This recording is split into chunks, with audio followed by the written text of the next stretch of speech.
দেশ জুড়ে আলোড়ন, সাদ্দামের প্যারোল নিয়ে দুই জেলার বিপরীত বক্তব্য।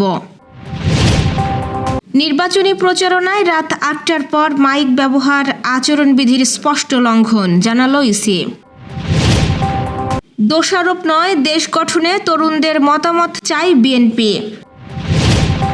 সমালোচনার জবাব দেওয়ার ইঙ্গিত জামায়াতের আমিরের। শেষ ইচ্ছা মোতাবেক আজাদুল কবির আরজুর দেহদান। মহেশপুর প্রেস ক্লাবের অভিষেক অনুষ্ঠানে সাংবাদিকদের মিলন মেলা।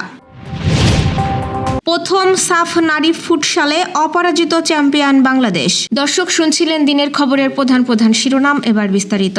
তার আগে আমাদের ইউটিউব চ্যানেল সাবস্ক্রাইব করুন এবং সব খবর পেতে ফেসবুক পেজ ফলো করে রাখার পাশাপাশি ওয়েবসাইট ভিজিট করুন। যশোর কেন্দ্রীয় কারাগারের সামনে এক হৃদয় বিদারক দৃশ্যের জন্ম দিয়েছে এক বন্দির পারিবারিক ট্র্যাজেডি। নিষিদ্ধ ঘোষিত ছাত্রলীগ নেতা জুয়েল হাসান সাদ্দাম বর্তমানে বিভিন্ন মামলায় যশোর কারাগারে আটক। শুক্রবার বাগেরহাটে তার স্ত্রী কানিজ সুবর্ণা স্বর্ণালী এবং ৯ মাস বয়সী শিশু সন্তানের মৃত্যুর পর পরিবার প্যারোলে মুক্তির আবেদন করলেও তা প্রশাসনিক জটিলতায় অনুমোদন পায়নি। অভিযোগ উঠেছে, বাগেরহাটে আবেদন করা হলেও তা যশোরে পৌঁছায়নি। অন্যদিকে যশোর জেলা প্রশাসন জানিয়েছে তাদের কাছে কোনো আনুষ্ঠানিক আবেদন আসেনি, তবে পরিবারের মৌখিক অনুরোধে মানবিক বিবেচনায় কারা ফটকে মরদেহ দেখার সুযোগ দেওয়া হয়। শনিবার সন্ধ্যায় জেল গেটে মৃত স্ত্রী ও সন্তানকে শেষবারের মতো দেখেন সাদ্দাম। উপস্থিত স্বজনদের কান্না আর আহাজারিতে পরিবেশ হয়ে ওঠে ভারী। পরিবারের দাবি, অন্তত জানাজায় অংশ নেওয়ার সুযোগ দেওয়া উচিত ছিল। এই ঘটনাকে ঘিরে সামাজিক যোগাযোগ মাধ্যম সহ দেশ জুড়ে চলছে তীব্র আলোচনা ও সমালোচনা। এদিকে শনিবার রাতেই বাগেরহাটে পারিবারিক কবরস্থানে পাশাপাশি দাফন করা হয়েছে মা ও শিশুকে। নির্বাচনী জনসভায় রাত ৮টার পর মাইক ও লাউডস্পিকার ব্যবহার নিষিদ্ধ করেছে নির্বাচন কমিশন। এ সময়ের পরে লাউডস্পিকার ব্যবহার করা হলে তা নির্বাচনী আচরণবিধির স্পষ্ট লঙ্ঘন হিসেবে গণ্য হবে বলেও সতর্ক করেছে কমিশন। রাজনৈতিক দল ও প্রার্থীদের আচরণবিধি ২০২৫ অনুযায়ী নির্বাচনী প্রচারণায় লাউডস্পিকার ব্যবহারের সময় ও শব্দের মাত্রা নির্দিষ্ট করে দিয়েছে নির্বাচন কমিশন। নিবন্ধিত রাজনৈতিক দল কিংবা তাদের মনোনীত প্রার্থী, স্বতন্ত্র প্রার্থী বা তাদের পক্ষে কোনো ব্যক্তি প্রচারণার সময় কোনো নির্বাচনী এলাকায় মাইক বা শব্দমাত্রা বর্ধনকারী যন্ত্র দুপুর ২টা থেকে রাত ৮টার মধ্যে ব্যবহার করতে পারবেন।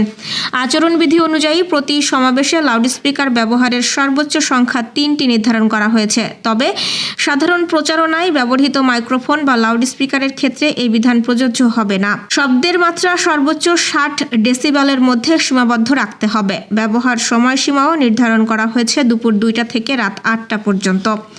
নির্বাচনী আচরণবিধি মানতে রাজনৈতিক দল ও প্রার্থীদের পৃথক অঙ্গীকারনামা দিতে হয়েছে। কোনো প্রার্থীর আচরণবিধি লঙ্ঘনের ক্ষেত্রে সংশ্লিষ্ট দলকেও জরিমানার আওতায় আনার ক্ষমতা রয়েছে নির্বাচন কমিশনের। বিধিমালা অনুযায়ী কোনো প্রার্থী আচরণবিধি লঙ্ঘন করলে নিবন্ধিত রাজনৈতিক দলকেও আর্থিক শাস্তির মুখোমুখি হতে হবে। প্রার্থী হিসেবেও ঘোষিত ব্যক্তিকে আলাদা অঙ্গীকারনামা দিতে হয়েছে। সেখানে তিনি ও তার নির্বাচনী সহযোগীরা আচরণবিধি লঙ্ঘন করলে প্রচলিত আইন অনুযায়ী শাস্তি মেনে নেওয়ার অঙ্গীকার করেছেন। এতে প্রার্থী ও ২ জন সাক্ষীর স্বাক্ষর রয়েছে।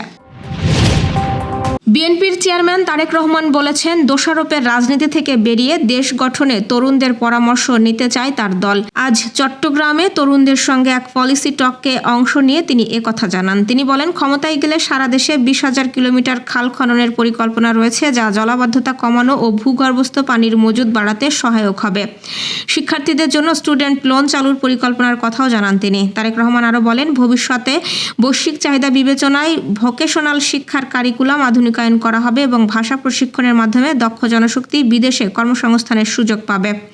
কোটা ব্যবস্থায় সীমিত সংরক্ষণ রেখে মেধাভিত্তিক সুযোগ নিশ্চিত করার কথাও বলেন তিনি। পাশাপাশি আইন শৃঙ্খলা জোরদার, দুর্নীতির বিরুদ্ধে জিরো টলারেন্স এবং চাঁদাবাজি বন্ধে কঠোর অবস্থানের উপর জোর দেন। জামায়াতে ইসলামীর আমির ডাক্তার শফিকুর রহমান দাবি করেছেন, অতীতে রাষ্ট্র পরিচালনা করা কোনো দলই দুর্নীতিমুক্ত ছিল না এবং একটি দল দুর্নীতিতে ৪ বার চ্যাম্পিয়ন হয়েছে। শনিবার সিরাজগঞ্জের উল্লাপাড়ায় নির্বাচনী সমাবেশে তিনি একথা বলেন। তিনি বলেন, জামায়াত ক্ষমতায় গেলে দুর্নীতি থাকবে না এবং নারীদের ঘরে বাইরে ও কর্মস্থলে শতভাগ নিরাপত্তা নিশ্চিত করা হবে। সমালোচনার জবাব দেওয়ার ইঙ্গিত দিয়ে তিনি রাজনৈতিক প্রতিপক্ষকে সতর্ক থাকার কথাও বলেন। জামায়াতের আমির বলেন, আমরা কারোর বিরুদ্ধে লাগালাগি খোঁচাখুচি পছন্দ করি না, কিন্তু আমাদের খোঁচা দিলে খোঁচা ফিরিয়ে দেওয়া আমাদের ওপর ওয়াজিব। এই কাজ করতে আমাদের বাধ্য করবেন না। জাগরণী চক্র ফাউন্ডেশনের প্রতিষ্ঠাতা ও নির্বাহী পরিচালক আজাদুল কবির আরজু তার দেহখানি দান করে গেছেন গবেষণার জন্য। শেষ ইচ্ছা অনুযায়ী তার মরদেহ আজ যশোর মেডিকেল কলেজে দান করা হয়েছে। আরজুর পরিবারের পক্ষ থেকে জানানো হয়েছে, তার শেষ সিদ্ধান্ত অনুযায়ী পরিবারের সবাই মরদেহ হস্তান্তরের ব্যাপারে সম্মত হন।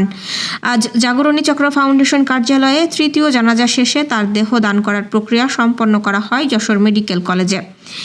শনিবার বেলা 1টায় তিনি মৃত্যুবরণ করেন। এই দিন আসরবাদ ঈদগাহ ময়দানে প্রথম জানাজা এবং রাতে তার গ্রামের বাড়ি এনায়েতপুরে দ্বিতীয় জানাজা শেষে তার মরদেহ হিমঘরে রাখা হয়। আজ সকাল 8টায় মরদেহ জাগরণী চক্র কার্যালয়ে আনা হলে সেখানে তার প্রতি ফুলেল শ্রদ্ধা নিবেদন করেন বিভিন্ন স্তরের কর্মকর্তা কর্মচারীরা। ঝিনাইদহের মহেশপুর প্রেস ক্লাবের নবনির্বাচিত কমিটির অভিষেক অনুষ্ঠান হয়েছে বর্ণাঢ্য আয়োজনে। দক্ষিণ পশ্চিমাঞ্চলের একঝাঁক সংবাদকর্মীর মিলন মেলায় পরিণত হয় এই আয়োজন। দিনব্যাপী কর্মসূচির মধ্যে ছিল শপথ বাক্য পাঠ, আলোচনা সভা এবং মনোজ্ঞ সাংস্কৃতিক অনুষ্ঠান। উপজেলার প্রত্যন্ত অঞ্চল দত্তনগর কুশাডাঙ্গা কৃষি ফার্ম বটতলায় এই অনুষ্ঠানের আয়োজন করা হয়।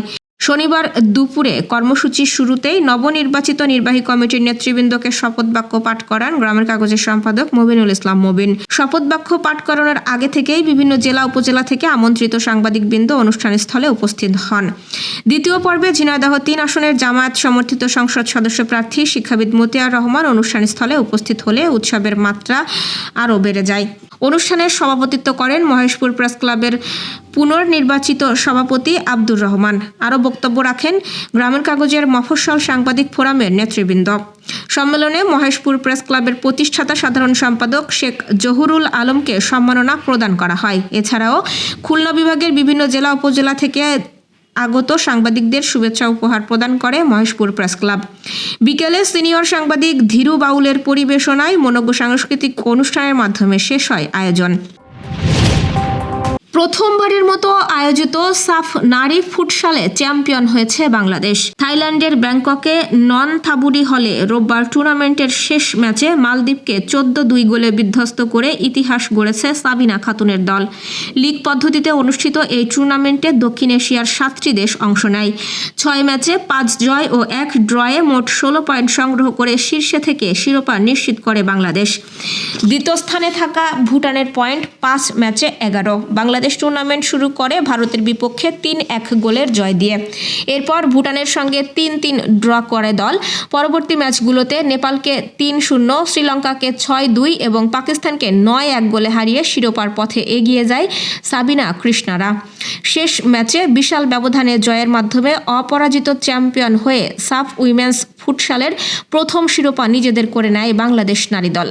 দর্শক, এই ছিল দুপুরের আয়োজন। রাতের খবর দেখার আমন্ত্রণ রইল। সেই সঙ্গে এতক্ষণ সাথে থাকার জন্য ধন্যবাদ।